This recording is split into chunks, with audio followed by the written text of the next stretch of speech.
ሰላም እንደምናድራችኋል። ለተሆነ አዳዲስ ጉዳዮችን ስለ ማንቸስተሮች የምትሰሙበት ሰዓት ላይ እንገኛለን።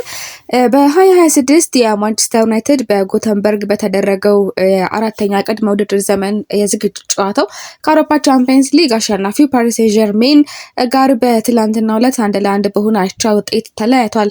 ስለዚህ የምናነሳው ጉዳይ ይኖረናል። ሜሰን ማውንት ጉዳቱን በሚመለከት አዳዲስ የወጡ ጉዳዮች አሉ። አሰልጣኝ ማይክል ካሪክ በጉዳቱ ዙሪያ ምን አለ፣ እንደዚሁ የምናወራችሁ ነገራችሁ ነው የሚሆነው። ራሱ ከጨዋታው መጠናቀቅ በኋላ አሰልጣኙ ስለ ጨዋታው ስለ ቡድኑ ምን አይነት ስሜት ተሰማ የሚሉትን ጉዳዮች ወደ እናንተ አደርሳለሁ ማለት ነው።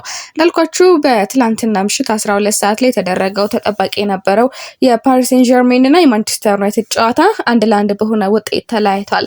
በመጀመሪያዎቹ ደቂቃዎች ላይ ባስተናገደው ግብ ክለባችን ማንቸስተር ዩናይትድ ቢመራም ቀያዮቹ ዲያብሎሶች በብራያም ምቤሞ አማካኝነት አቻ መሆን ችለዋል። ማንቸስተር ዩናይትድ በከፍተኛው የብቃት ደረጃ ላይ ለመወዳደር ብዙ እንደማይቀረው ያስመሰከረበት ጨዋታ ያደረገ ሲሆን ከአስከፊ የጉዳት ስጋቶችና አራተኛ ተጠባባቂ ግብ ጠባቂያቸውን በግብ ስር ለማሰለፍ ቢገደዱም የተሻሉ የግብ ዕድሎችን በመፍጠር የሉዊስ ኤንሪኬን ቡድን ማጥቃት ችለዋል። ሙሉ በሙሉ ማናጋት ችሏል ማለት ነው። በእርግጥ ከዚህ ጋር በተያያዘ ቁጥራዊ ጉዳዮችን ብትመለከቱ በአብዛኛው ማንቸስተር ዩናይትድ አብላጫ ጨዋታ ሲስተም ይዞ ነው ያጠናቀቀው ማለት ይቻላል። ይሄ ደግሞ እንደ ጅምር በጣም ጥሩ ነው። ሙሉ ስኳድ ሳይኖረው ማለት ነው። ያው እያንዳንዱን የፒኤስጂ ተጫዋቾች ቀይሮ ያስገቧቸውን ተጫዋቾች እንዳለ የሚታወቅ ነው እና በዚህ ረገድ ዩናይትድ ያስመዘገበው ውጤት እጅግ በጣም ጥሩ ሊበረታታ የሚገባ አይነት ነው እና ከዚህ ጋር በተያያዘ በሙሉ በጣም ብዙ የሳቷቸው ኳሶች፣ ግብ ያልሆኑ ኳሶችም እንደዚሁ ነበሩ።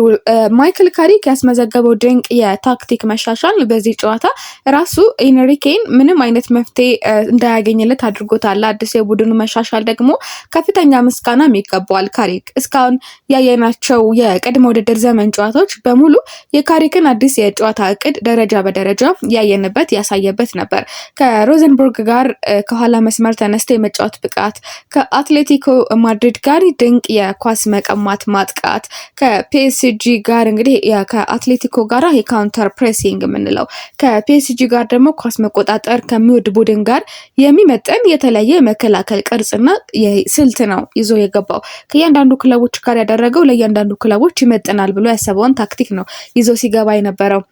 ዩናይትዶች በከፍተኛ ሁኔታ ይጫኑ የነበረ ቢሆንም በተለይ በሁለተኛው አጋማሽ ፒኤስጂ ጨዋታውን እንዴት መምራት እንደፈለገ ሲረዱ በፍጥነት ወደ የመካከለኛ ተከላካይ ቅርጻቸውን ይሄ ሚድ ብሎክ ተመልሰዋል። በመስመሮች መካከል ያሉትን ክፍተቶች በማጥበብ በመዘርጋት በጣም ቅርጻቸውን በፍጥነት ከመያዛቸው በፊት የመጀመሪያውን የማጥቂያ ጫና በመፍጠርና የግብ ክልላቸውን በቁርጠኝነት ጠብቀዋል። ውጤቱም ፒኤስጂ ወደ 60% የሚጠጋ የኳስ ቁጥጥር ነበር የነበረው። ዋና ዋናዎቹ የግብ ዕድሎችን ግን ለዩናይትድ ወድቀዋል ማለት ነው። ዩናይትድ የተረጋጋ የኳስ ቁጥጥር ጨዋታ መጫወት የሚችል ነገር ግን በመልሰው ማጥቃት ጉዳይ የመሆን ብቃት ያለው ተለዋጭ ቡድን እየሆነ መምጣቱን አሳይቷል። በተለይ እነ ቪቲኒያ ተቀየረው ከገቡ በኋላ በደንብ የኳስ ቁጥጥሩ ወደ እነሱ አድልቶ ነበርና ዞሮ ግን በሙከራዎች ደረጃ የተሻለ ነበር ማለት ይቻላል። ማንቸስተር ዩናይትድ የአዳዲስ ጉዳት ስጋቶችን ስንመለከት ሜሰን ማውንት እና ቶም ሂተን እንኳን የቡድኑ እንቅስቃሴ አበረታች ቢሆንም ጨዋታው በማንቸስተር ዩናይትድ እንግዲህ አዳዲስ የጉዳት ዜናዎችን ደቅኖበታል ሲባል ነበር። ሜሰን ማውንት በጨዋታው የመክፈቻ ደቂቃዎች በእግሩ ላይ ምት አስተናግዶ ከ20 ደቂቃ በኋላ በጥንቃቄ ምክንያት ለውም ደግሞ ይሄ ያን ያህል በስጋት ምክንያት ከሜዳ ተቀይሮ ወጥቷል። ለተሻለ ጤንነቱ ሲባል ከቼልሲ ከተቀላቀለ ጀምሮ ከነበረበት ተደጋጋሚ የብቃትና የጤና ችግር አንጻር ይህ ሌላ ጉዳት ስጋት ሆኗል ለማውንት። አሰልጣኝ ማይክል ካሪክ ከጨዋታው መጠናቀቅ በኋላ በሰጠው አስተያየት ተመቶ ነበር፣ እኛ ዝም ብለን መጠንቀቅና እንክብካቤ ማድረግ ፈልገን ነው ቀይረን ያስወጣን ነው ብሏል። እስካሁን በጉዳት በኩል እድለኞች ነበር፣ ስለዚህ ጥንቃቄ ማድረግ ፈልገን ነው ብሏል። ማውንት ረቡዕ ዕለት ሊድስን ለመግጠም ወደ ደብሊን ይጓዛል ወይንስ ለምርመራ ወደ ካሪንግተን ይመለሳል የሚለው ጉዳይ እስካሁን አልታወቀም። የቶም ሂተን ጉዳይም በሁለተኛው አጋማሽ መጀመሪያ ላይ ኳስ ለማራቅ ከመስመሩ በፍጥነት ሲወጣ የጅማት ጉዳት አስተናግዶ በዴርሞትሚ ተቀይሯል። በክረምት የተቀላቀለው ካርል ዳርሎን አሁንም በማገገም ላይ ባለበት ወቅት የ40 ዓመቱ ሂተን ጉዳት የክለቡን የግብ ጠባቂ አማራጮችን አጥብቦታል።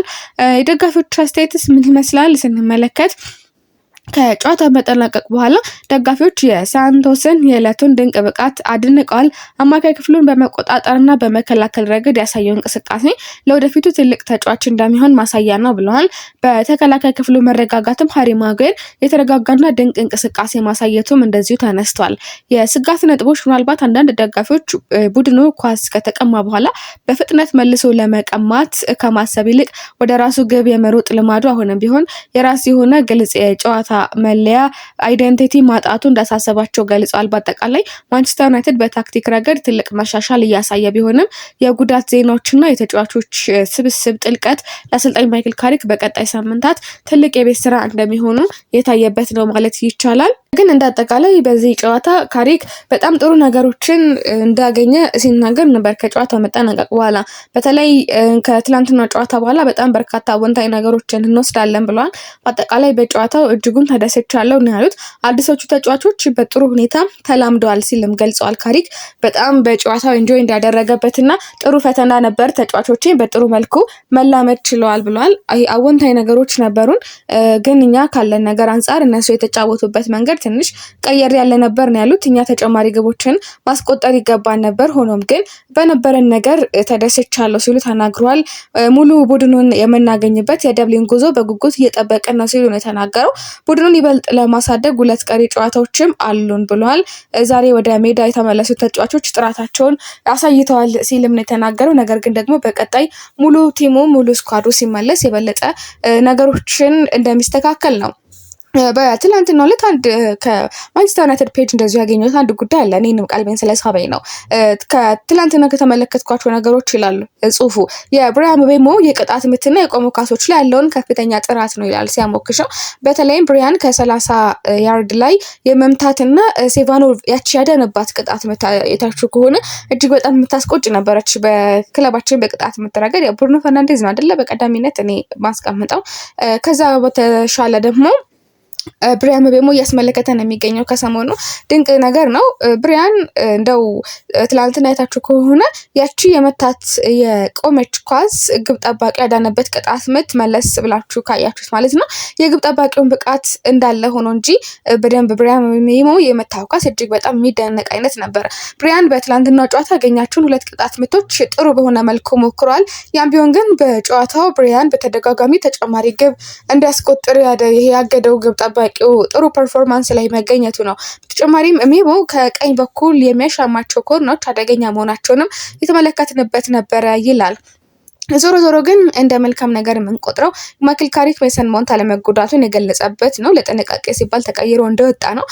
ስለዚህ በሚገባ በማውንት ዙሪያ አሁንስ በተማመን እንችላለን ነው። በተለይ ሜሰን ማውንት መጎዳቱን ቢጎዳ ኖሮ የበለጠ ነገሮች አማካይ ላይ ይቃወሱ ነበር።